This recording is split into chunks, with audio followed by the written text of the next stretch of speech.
సంధ్య theatre ఘటన అటు సినీ పరిశ్రమలో తీవ్ర కలకలం రేపింది. ముఖ్యంగా అల్లు అర్జున్, సుకుమార్ కాంబినేషన్లో వచ్చిన పుష్ప 2 సినిమాకు సంబంధించి డిసెంబర్ 4వ తేదీన బెనిఫిట్ షో వేశారు. హైదరాబాద్ ఆర్టీసీ క్రాస్ రోడ్లో ఉన్న సంధ్య థియేటర్కి అల్లు అర్జున్ ఫ్యామిలీతో సహా రావడంతో అక్కడ తొక్కిసలాటలో జరిగింది.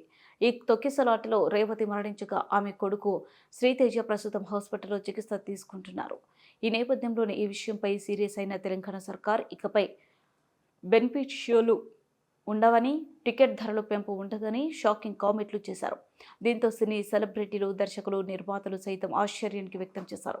ఈ నేపథ్యంలోనే తెలుగు సినిమా ఇండస్ట్రీ సమస్యను వివరించేందుకు టాలీవుడ్ తరపున కొందరు సినీ పెద్దలు గురువారం సీఎం రేవంత్ రెడ్డితో భేటీ అయిన విషయం తెలిసిందే. ఈ భేటీలో సీఎం రేవంత్ రెడ్డి ఇండస్ట్రీకి కొన్ని ప్రతిపాదనలు చేయగా, ఇండస్ట్రీ తరపున సినీ పెద్దలు కూడా సీఎం ముందు కొన్ని ప్రతిపాదనలు ఇచ్చారు. తెలంగాణ సీఎం రేవంత్ రెడ్డితో సినీ ప్రముఖులు భేటీ ముగిసింది. ఈ సందర్భంగా బెనిఫిట్ షోలపై సినీ పెద్దలతో ముఖ్యమంత్రి తన నిర్ణయాన్ని మరోసారి స్పష్టంగా చెప్పారు.